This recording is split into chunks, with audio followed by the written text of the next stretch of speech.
Surat At-Thaha ayat 74. Innahu may ya'ti rabbahu mujriman fa innalahu jahannam la yamutu fiha wa la yahya. Sesungguhnya barang siapa datang kepada Tuhannya dalam keadaan berdosa, maka sungguh baginya adalah neraka jahanam.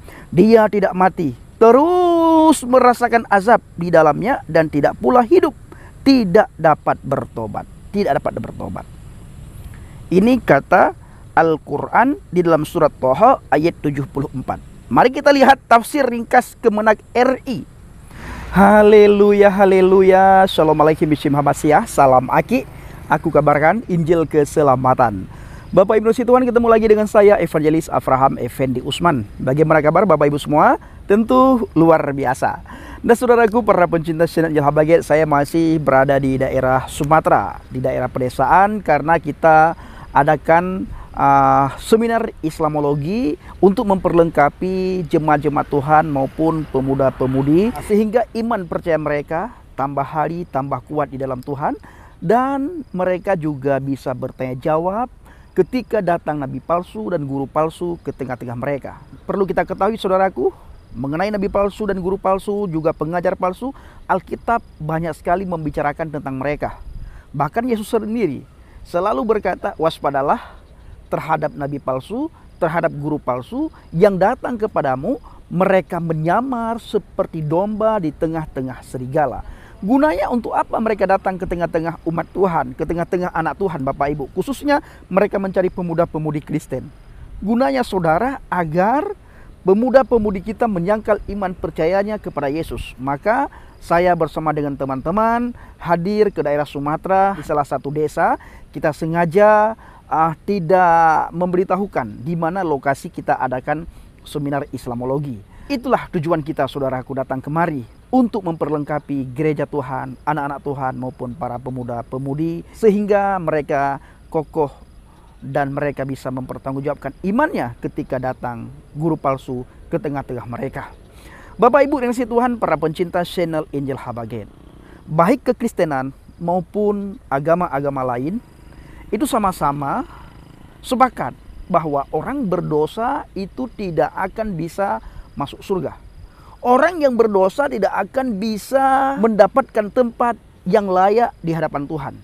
Orang berdosa tidak akan bisa bertemu dengan Sang Pencipta secara face to face. Ya, orang berdosa tempatnya di neraka jahanam. Alkitab mengatakan semua manusia telah berdosa dan telah kehilangan kemuliaan Tuhan. Hukuman dosa atau upah dosa itu adalah maut, neraka jahanam. Neraka itu tempat di mana orang-orang berdosa disiksa.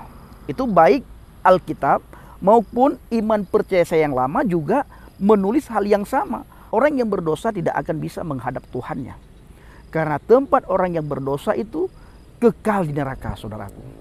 Banyak sekali orang berkata, nanti Tuhan akan memisahkan antara orang yang bertakwa maupun orang yang tidak bertakwa. Pertanyaannya, bagaimana seseorang itu bisa mengetahui kalau orang itu dianggap orang yang bertakwa oleh Tuhan?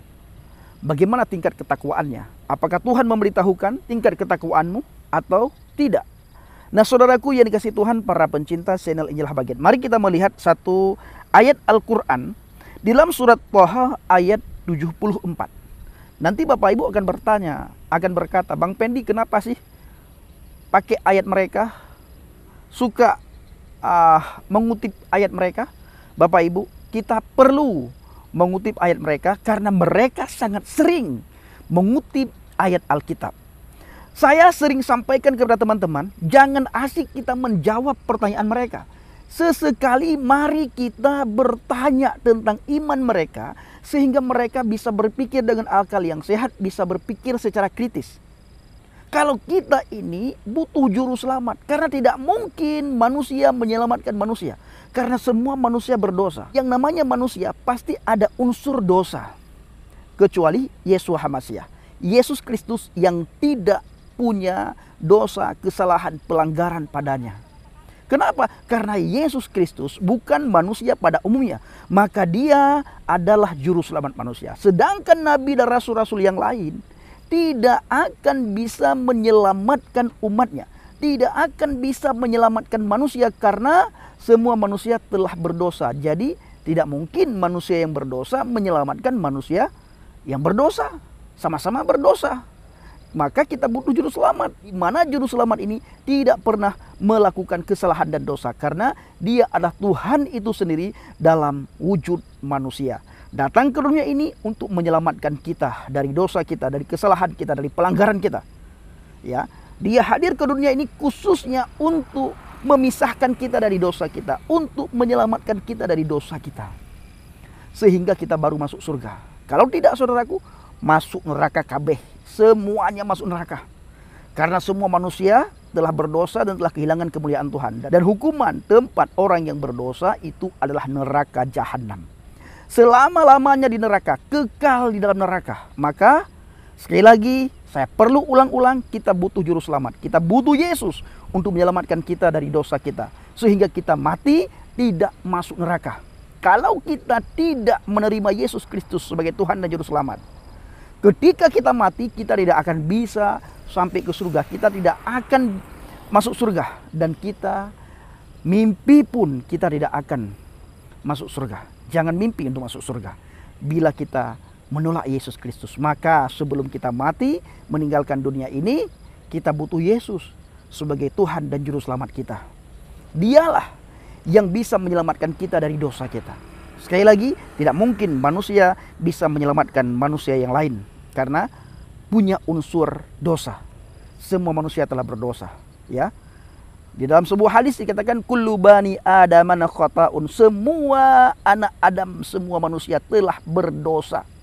Pasti melakukan kesalahan, pasti melakukan dosa.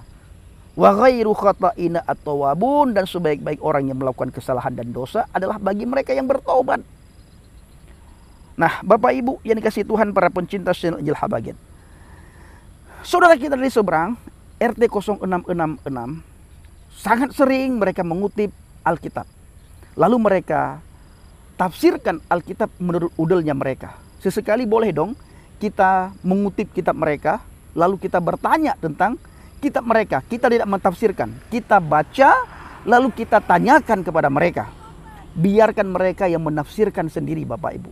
Mari kita jangan lagi asik menjawab pertanyaan mereka, ya, tetapi mari kita bertanya mengenai iman mereka kepada mereka, sehingga mereka bisa berpikir dengan akal yang sehat, bisa berpikir secara kritis, ya. Di dalam surat At-Taha ayat 74, di situ dikatakan innahu may ya'ti rabbahu mujriman fa innalahu jahannam la yamutu fiha wa la yahya.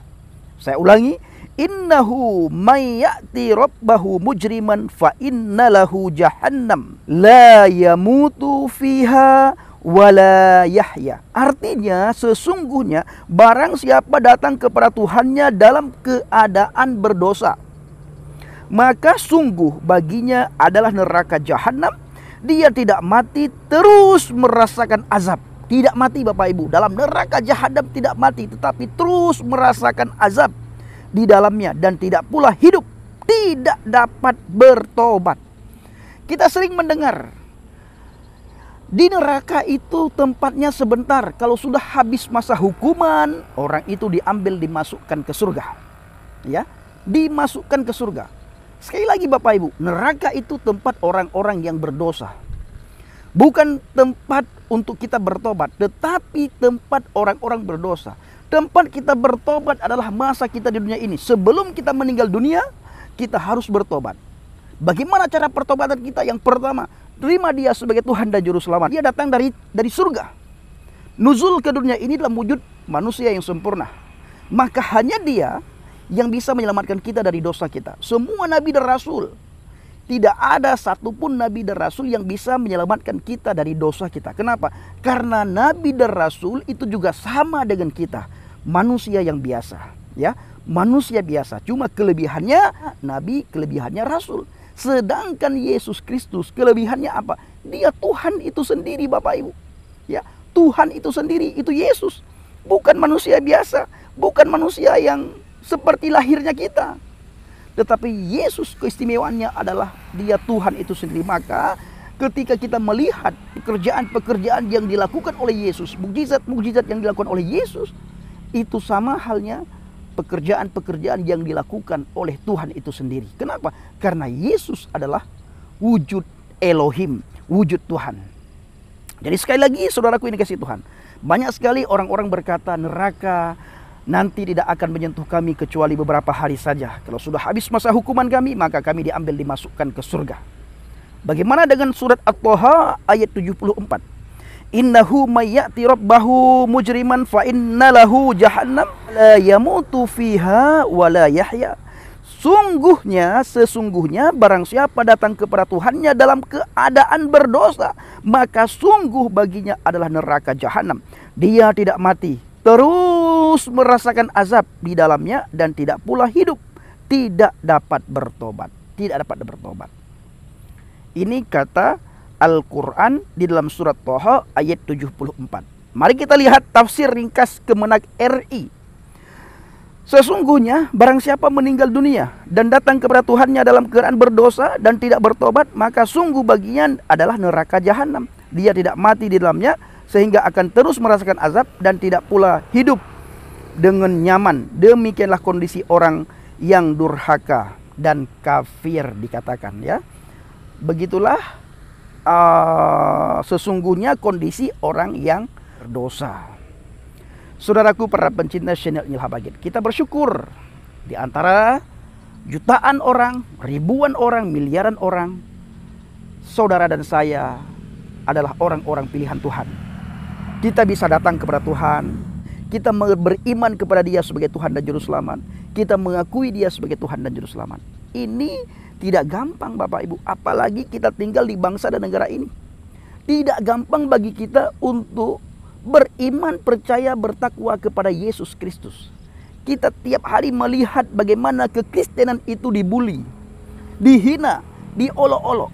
Banyak orang menertawakan iman kita gara-gara kita percaya kepada Yesus Kristus sebagai Tuhan dan Juru Selamat. Mereka selalu berkata, kenapa orang Kristen menyembah mayat, menyembah manusia? Apa yang mereka tuduhkan itu, apa yang mereka katakan itu Bapak Ibu, sama persis dengan apa yang saya tuduhkan. Dengan apa pertanyaan saya waktu saya belum percaya kepada Yesus, sama persis Bapak Ibu. Kenapa? Karena cahaya Tuhan itu belum masuk ke dalam hati dan pikiran saya. Ketika cahaya itu masuk dalam hati dan pikiran saya, baru saya bisa melihat bagaimana Yesus itu, siapa Yesus itu, bagaimana pribadinya. Baru saya bisa melihat pribadi Yesus setelah saya percaya kepada Dia. Sebelumnya Bapak Ibu, saya tidak bisa melihat. Mata rohani saya, batin saya benar-benar menolak keilahian Yesus. Saya berkata Yesus itu nabi, saya berkata Yesus itu rasul. Ada tertulis dia itu utusan. Utusan yang bagaimana? Berbeda utusan Yesus dengan utusan nabi dan rasul yang lain. Nah, karena banyak orang mengatakan dia nabi dan rasul, sebab orang tidak bisa melihat keilahian daripada Yesus Kristus. Ketika mata rohani orang terbuka, hatinya terbuka, baru bisa melihat bahwa Yesus Kristus Tuhan dan Juru Selamat. Sebelum itu Bapak Ibu, tidak ada orang yang bisa melihat, yang mengatakan Yesus Kristus Tuhan dan Juru Selamat. Maka kita bersyukur kita adalah salah satu orang yang dipilih oleh Tuhan, sehingga kita bisa percaya beriman kepada Yesus Kristus, dan kita mengaku dengan mulut lidah bibir kita Yesus Kristus Tuhan dan Juru Selamat. Orang-orang dunia terserah mereka, kita dihina, kita diolok-olok, kita dicaci maki, kita diintimidasi, itu urusan mereka. Urusan kita bagaimana kita menjadi murid Yesus, menjadi pengikut Yesus yang setia, dan kita harus ikut ambil bagian Bapak Ibu. Bagian apa yang harus kita ambil Bang Pendi? Kita harus sama-sama pergi memberitakan Injil. Saudara harus mengasihi jiwa-jiwa.